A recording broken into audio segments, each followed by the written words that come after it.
எல்லாமுள்ள எம்பெருமான் யோகி ராம் சுரத்குமாருடைய பரம கருணையிலே நனைந்திருக்கக்கூடிய அன்பான பக்த பெருமக்கள், பகவானுடைய பக்தர்கள் நாம எப்படி இருக்கணும் அப்படிங்கிறதுக்கு சில நியதிகள் இருக்கு. பகவானுடைய பரம கருணையில நாம நனைந்திருக்கக்கூடிய பக்த பெருமக்கள் நாம எப்படி இருக்கணும் அப்படிங்கிறதுக்கு நம்முடைய புராணத்துல இருந்து ஒரு கதை இருக்கு. யுதிஷ்டிரர் ஒரு தடவை எல்லாருக்கும் தர்மங்கள் செய்யணும், அந்த தர்மத்தின் மூலமாக நம்முடைய முற்பிறவி கடமைகள் எல்லாம் முடிக்கணும், நம்முடைய முற்பிறவி கடன்களை எல்லாம் கழிக்கணும் அப்படின்னு சொல்லி இந்த ஜனங்கள் யாருக்கும் தர்மம் பண்ணணும், எல்லோருக்கும் தர்மம் பண்ணணுங்கிற கருத்துல வர்றாரு. அப்போ பகவான் ஸ்ரீ கிருஷ்ணர் கிட்ட சொல்றாரு, கிருஷ்ணா, நான் எல்லாருக்கும் இந்த உலக ஜனங்கள் எல்லோருக்கும் ஒரு தர்மம் பண்ணலான்னு இருக்கேன். அந்த தர்மத்தின் பலன் எனக்கு கிடைச்சதா கிடைக்கலான்னு நான் எப்படி தெரியும்? இப்ப எல்லோருக்கும் அன்ன தர்மம் பண்றேன், எல்லாருக்கும் அன்னதானம் பண்றேன், அதனுடைய பலன் எனக்கு கிடைச்சதா கிடைக்கலையான்னு நான் எப்படி அறிஞ்சுக்கிறது அப்படின்னு யுதிஷ்டிரர் கேட்கிறார். கிருஷ்ணர் என்ன சொல்றாரு, ஓ அப்படியா, எல்லாருக்கும் நீ தர்மம் பண்ணி அன்ன தர்மம் பண்ணணும்னு நினைக்கிறியா? தாராளம் எல்லாரையும் கூப்பிடு, உன்னுடைய நாட்டு ஜனங்கள் எல்லாரையும் கூப்பிட்டு எல்லாருக்கும் தர்மம் பண்ணு. நான் இந்த சங்க இதுல வைக்கிறேன், என்னுடைய சங்க இதுல வைக்கிறேன். நீ தர்மத்தினுடைய பலன் உனக்கு முழுமையா கிடைச்சுன்னா அந்த சங்கு வந்து தானா ஒலிக்கும் அப்படின்னு கிருஷ்ணர் சொல்லிடுறார். யுதிஷ்டிரரும் சந்தோஷமா, பரவாயில்லையே, இப்ப நமக்கு சங்கு ஒலிச்சதுன்னா இந்த முழு தான தர்மத்தினுடைய பலன் நமக்கு கிடைச்சதா தெரியுமே அப்படின்னு சந்தோஷமா நாட்டு ஜனங்கள் எல்லாரையும் கூப்பிட்டு அன்னைக்கு தடபுடலா விருந்து போடுறாரு. எல்லோரும் விருந்து சாப்பிட்டு முடிச்சு எல்லோரும் போன பிறகு சங்கு ஒலிக்கல, சங்கு சத்தம் கேட்கல. யுதிஷ்டிரர் கிருஷ்ணத்தை கேட்கிறார், என்ன கிருஷ்ணா, எவ்வளோ கோடிகள் பொண்ணும் பொருளும் செலவு பண்ணி இந்த நாட்டு ஜனங்கள் அவ்வளோருக்கு நான் தான தர்மம் பண்ணேன், உன்னுடைய சங்கு ஒலிக்கலையே, அப்ப இதுல எதுவும் குறை இருக்கா அப்படின்னு கேட்டதும், இந்த ஊருக்கு ஒதுக்குப்புறத்துல ஒரு தாழ்த்தப்பட்ட ஒரு மனிதன் இருக்கிறான், அவனுக்கு திருப்தியா உணவு போய் கிடைக்கல, அவன் மனசுல ஒரு வருத்தம் இருக்கு. நீ என்ன பண்ணு அர்ஜுனா, சகாதேவா, நீங்க எல்லாரும் போய் அவனை போய் கூட்டிட்டு வாங்க, அவனுக்கு தனியா ஒரு விருந்து படைங்க அப்படின்னு சொல்றோன்னு அர்ஜுனன் சகாதேவன் எல்லாம் அவனை தேடி ஊருக்கு ஒதுக்குப்புறத்துல இருக்கிற அவன் வீட்டுக்கு போறாங்க. அவன் ஒரு ஏழை தாழ்த்தப்பட்ட ஒரு சமூகத்துல இருந்து ஒரு குடிசையில இருக்கான். அவன் இவங்களை பார்க்கணும் பதறிட்டான். என்ன மகாராஜா, நீங்க எங்க வீட்டுக்கு வந்திருக்கீங்க, ஒரு ஆள் சொல்லி விட்டுதான் நானே வந்திருக்க மாட்டேன், நீங்க எப்படி எங்க வீட்டுக்கெல்லாம் வரலாம் அப்படின்னு. இல்ல அதெல்லாம் மேட்டர் இல்ல, நீ முதல்ல வா, உனக்கு நாங்க விருந்து படைக்க ரெடியா இருக்கிறோம் அப்படின்னு கேட்கிறேன். அதெல்லாம் நீங்க சொல்லிவிட்டா நானே வந்திருப்பேன், நான் அன்னைக்கு சாப்பிட்டேன் முழு திருப்தி தான். இல்ல வாப்பாரி, உனக்கு தனியா நாங்க தனி விருந்து படைக்கலான் இருக்கோம், ஒழுங்கா வந்து சேரு அப்படின்னு கூப்பிடுறாங்க. சரி மகாராஜா, நான் கண்டிப்பா வரேன் அப்படின்னு அவன் நம்ம தயக்கத்தோட போறான். போறப்போ பாஞ்சாலி கிருஷ்ணனுடைய உத்தரவின் பேர்ல இந்த ஏழை குடியானவனுக்கு அவன் தனிப்பட்ட முறையில் அவளே சமைக்கிறான், வகை வகையா சமைக்கிறார். பல கூட்டு காய்கறிகள், பல கறி வகைகள், பல வகையான பாயாசம், இனிப்பு வகைகள் எல்லாம் பிரத்யேகமா தயாரிச்சு விருந்து தடப்படலாம் இருக்கு. இந்த ஏழை குடியானவன் வந்துடுறான். வந்தா அரசவைக்குள்ள அவனை கூப்பிட்டு, அரசவைக்குள்ள போறதுக்கே அவன் பயப்படுறான், என்னடா நம்மளை போய் இங்கெல்லாம் கூப்பிட்டுருக்காங்களே. உள்ள போனா அர்ஜுனன் அவனுக்கு பாதத்தை கழுவி வாத பூஜை பண்றான். அவன் நடுங்கிறான், என்னங்க நடக்குதுங்க, நீங்க எல்லாம் எவ்வளவு பெரிய ஆட்கள், நான் ஒரு சாதாரண ஆள், எனக்கு போய் நீங்க இப்படி பண்றீங்க. இல்ல வா வான்னு எல்லாரும் பாத பூஜை எல்லாம் பண்ணி அவனுக்கு ஒரு தறி அடியாசனம் போட்டு அவனுக்கு பெரிய இலைய போட்டு பாஞ்சாலி அவன் வந்து எல்லாத்தையும் வகை வகையா ஒவ்வொரு கூட்டு கறி பாயசமா படைக்கிறான். இந்த ஏழை குடியானவன் என்ன பண்றான், எல்லாத்தையும் போட்டு பிசைஞ்சான். கூட்டு கறி எல்லா கூட்டு எல்லா பாயசத்தையும் போட்டு பிசைஞ்சு ஒரே பிசையா பிசைஞ்சு அப்படி ஒவ்வொரு கவலமா விழுகிறான். பாஞ்சாலிக்கு கடும் கோபம் வந்துச்சு. படுகாளி போயில நான் எவ்வளவு கஷ்டப்பட்டு எல்லாத்தையும் ஒவ்வொன்னா சமைச்சேன், நீ பாட்டு ஒரு ரசனையே இல்லாம எல்லாத்தையும் குழச்சி அடிக்கிறிய படுகாவி போயிலன்னு ஒரு கடும் கோபம் வந்துச்சு. இப்ப அந்த ஏழை குடியானவன் நல்லா சாப்பிட்டா, எல்லாம் சாப்பிட்டு முடிச்சு அவனுக்கு தான தர்மம் எல்லாம் கொடுத்து போயிட்டு வாண்டாச்சு. இப்போ சங்கு வலிக்கும்.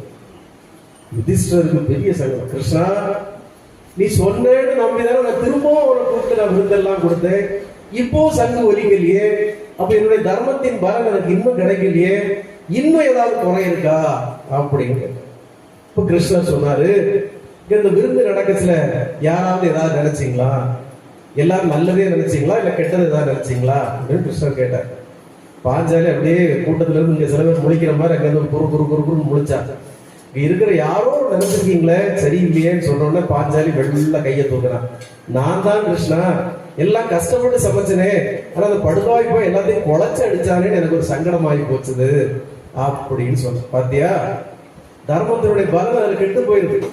அதனால நாம யாராவது ஒருத்தவர் விருந்து நடக்க ஒரு சின்ன குற்றமுறைகள் இருந்தாலும் சகிச்சுக்கணும். அது ஒரு பெரிய குற்றமுறையா எடுத்து அதை ஒரு பெரிய பூதாகரமாக்கி அந்த இடத்துல யாருக்கும் மனசு லோகம்படி நம்ம எதுவும் பேசக்கூடாது, செய்யக்கூடாது. ஏன்னா நாம அவங்களுடைய வயிற்று பசி ஒரு விருந்து கொடுத்துட்டு இருக்கோம். அதுல 1000 முன்னே இருக்கும். அதை அப்படியே சகிச்சு பொறுத்து பிறகு பேசிக்கணும். கிருஷ்ணர் சொன்னாரு, சரி இப்ப அவனை திரும்பவும் கூட்டிட்டு வாங்க, அவங்ககிட்டே கேட்டுருவோம் அப்படின்னு அவனை கூட்டிட்டு வர சொல்லியாச்சு. திரும்பவும் பீமன் போய் அவரை கூட்டிட்டு வரான். பீமன் போல நம்ம பயந்துட்டான், என்னையாது இப்பதான் சாப்பாடு போட்டீங்க திருப்பி அடிக்கிறதுக்கு ஆள் அனுப்பிட்டீங்களா அப்படின்னு. பீமன் போய் கூட்டிட்டு வந்த உடனே அந்த ஏழை குடியானவன் கிட்ட யுதிஷ்டர், அர்ஜுனன், பீமன், சகாதேவன், நகுலன், கிருஷ்ணர், பாஞ்சாலி எல்லாரும் உட்கார்ந்து கேட்கிறாங்க, அப்பா நாங்க வச்ச விருந்துல எதுவும் குறை உண்டா? ஒரு குறையும் இல்லையே, அப்புறம் நீ ஏன் எல்லாத்தையும் கலைக்கு குழைச்சு ஒன்னா அடிச்ச அப்படின்னு கேட்டாங்க. அன்பானவர்களே, இப்போ இந்த ஏழை குடியானவன் அவன் ஒரு தாழ்த்தப்பட்ட சமூகத்தில் உள்ளவன், பாவப்பட்டவன். அவனுக்கு ஒரு ஞானம் இருக்கு. அந்த ஞானத்துல அவன் சில உண்மையை சொல்றான். இந்த ஞானம் இங்க இருக்கிற பலருக்கும் கூட இங்க கிடையாது. அவர் சொன்னா, நான் அதை ஏன் எல்லாத்தையும் கலந்து சாப்பிட்டேன் தெரியுமா? நீங்க எல்லாமே ஏக பரம்பொருள் கிருஷ்ண பரமாத்மா அங்க இருக்கிறார். அவர் எல்லாத்தையும் ஏக அனுகூலமா ஏத்துக்கிட்டு எனக்கு நீங்க விருந்து படைக்கிறீங்க. இறைவனுக்கு படைத்த பிரசாதத்தை, இறைவன் ஏற்றுக்கொண்டு அருளிய ஒரு பிரசாதத்தை நான் தனிப்பட்ட முறையில ஒன்னொன்னா சாப்பிட்டுட்டு, இதுல கொஞ்சம் உப்பு குறைவா இருக்க, இதுல கொஞ்சம் காரம் குறைவா இருக்க, இது கொஞ்சம் நல்லா இல்லையே, எனக்கு இந்த காய் பிடிக்காது, எனக்கு இது நல்லா பிடிக்கும் என்று ஏற்றத்தாழ்வு குற்றம் குறை பார்த்தல் ஆகாது. அது பெரும் பாவம். எல்லாம் வல்ல எம்பெருமான் அவர் ஏற்றுக்கொண்ட பிறகு, அவர்களுக்கு படைத்த பிறகு, அந்த படைத்தினுடைய அருட்பிரசாதத்தை நான் உட்கொள்ளும் போது இது நல்லா இருக்கு, இது நல்லா இல்லை, இது கொஞ்சம் எனக்கு பிடிக்காது என்று சொல்வது மிகப்பெரிய பாவம். அப்ப அப்படி நடந்துவிடக் கூடாதுங்கிறத எல்லாத்தையும் ஒன்னா கலக்கிட்டேன். இப்போ உங்க ஒரு குறையும் இல்லை, எல்லாத்தையும் ஒன்னா கலக்கி சாப்பிட வேண்டியதான். இப்ப எதுல உப்பு இருந்தது, எதுல உப்பு இல்லை, எந்த காய்கறி, எந்த இது ஒண்ணும் தெரியாது.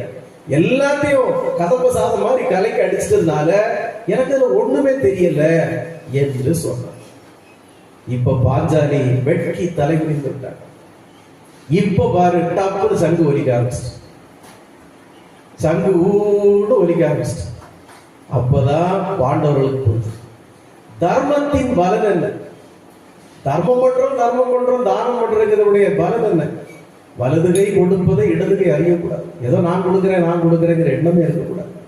அப்புறம் சாப்பிட்றவங்கள்ட்ட எந்த குத்தமுறையும் சொல்லக்கூடாது. நீங்க பார்த்தா தெரியும், நான்லாம் யாருக்கிட்டையும் பெருமையா சொல்லிடுவேன், அதை சாப்பிடுங்கம்மா, எல்லாம் மிச்ச மீதி வைக்காதீங்க, யாரும் தூரக்கூடாதீங்க, அப்படிதான் சொல்லணும். ஆனா ஒரு அன்ன தர்மம் பரிமாறக்கூடிய நடுவுல பல ஐயா கோயில்கள்லாம் முடங்கி போன காரணம் ஏதான், அங்க அந்த சாப்பாடு பரிமாறத்துல அடியும் பூடியும் திட்டுவலியும் பேச்சும் அதெல்லாம் இருக்கக்கூடாது.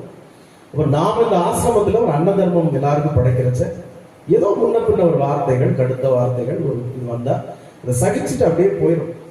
பிறகு எல்லாம் முடிஞ்சு எல்லாம் போன பிறகு நம்ம பேசிக்கலாம், இப்படி அவர் சொல்லிட்டாரு, இப்படி பேசிட்டாரு. அப்போ ஒரு தான தர்மம் நடக்கக்கூடிய இடத்துல, ஒரு அன்ன தர்மம் நடக்கக்கூடிய இடத்துல, ஒரு பகவானுடைய முன்னிலையில 1000 நடக்கும், 1000 குற்றமுறைகள். எல்லோரும் முதிர்ச்சியில் இருப்பாங்கன்னு நமக்கு சொல்ல முடியாது, எல்லோரும் ஞானத்துல இருப்பாங்கன்னு சொல்ல முடியாது. நான் இன்னும் வெளிப்படையா சொல்ல போனா, இங்க வரக்கூடிய ராமனுக்கு இருக்கிற ஞானம் கூட இங்க இருக்கிற பல பெரியார்களுக்கு கிடையாது.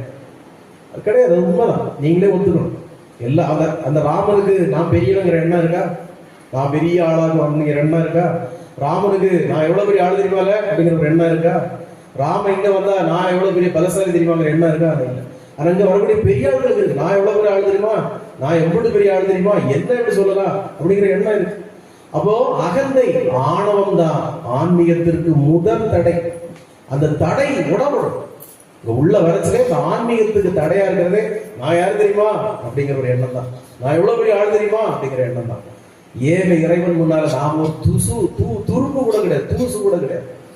அப்போ இந்த புராணத்துல மகாபாரதத்தில் வரக்கூடிய கதை மூலமாக நாம் தெரிந்து கொள்ள வேண்டியது, ஒரு தர்மம் படைக்கிறப்ப மட்டும் இல்ல, சாதாரணமாக நாம் இருக்கும் போதே பிறர் மனது நோக்கும்படியாக, பிறர் எண்ணத்திற்கு அவருடைய மகிழ்ச்சிக்கு ஒரு குந்தகம் விளைவிக்கும்படியாக ஒரு சிறு எண்ணம் கூட வரக்கூடாது. அங்க பாஞ்சாலி நினைக்கதான் செய்தா, சொல்ல கூட இல்ல. ஆனா படுகாளி பேர் நான் எவ்வளவு கஷ்டப்பட்டு சமைச்சேன், இப்படி போட்டு குழச்சி அடிக்கிறேன்னு வெளிப்படையா சொல்லல, மனசுக்குள்ளதான் நினைச்சா. ஆனா அதனுடைய பலன் கிடைக்காம. இந்த புராண கதைகள் மூலமாக நாம் தெரிந்து கொள்ள வேண்டியது, ஒரு ஆசிரமத்துக்குள்ள வரும்போதாவது நான் என்ற அகந்தை இல்லாம வாங்க.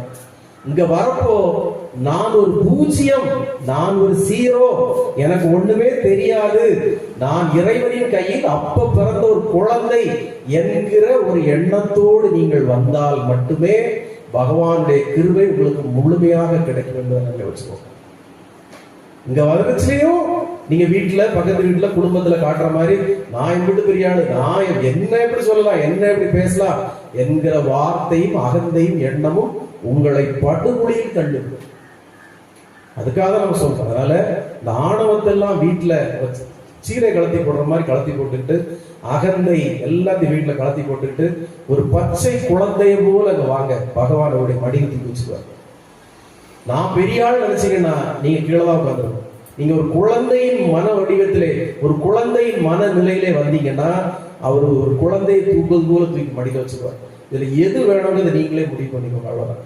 இங்க வரப்போ உங்க பேரை மறந்துருங்க, உங்க குடும்ப பின்னணியை மறந்துருங்க, உங்க வசதி வாய்ப்புகளை மறந்துருங்க, எல்லாத்தையும் மறந்துக்கிட்டு எல்லாமே இல்லை இறைவனை நான் பார்க்க போறேன். இங்க யோகி ராம் சுவத்மார்க்கு இருக்கிறார், அவருக்கு முன்னால் நான் போச்சு, நான் ஒண்ணுமே இல்லை, நான் nothing, I am nothing from him அப்படிங்கிற ஒரு எண்ணத்துல வந்தீங்கன்னா தான் உங்களுடைய கனவுகள், லட்சியங்கள், பிரார்த்தனைகள் நிறைவேறுமே ஒழிய, இதுவரைக்கும் உங்க சோதனத்துக்கு இங்க தொண்டகுழி வரைக்கும் உங்களோட அகந்தை நிரம்பி இருந்தா பகவான் அனுகிரகம் கிடைக்காது.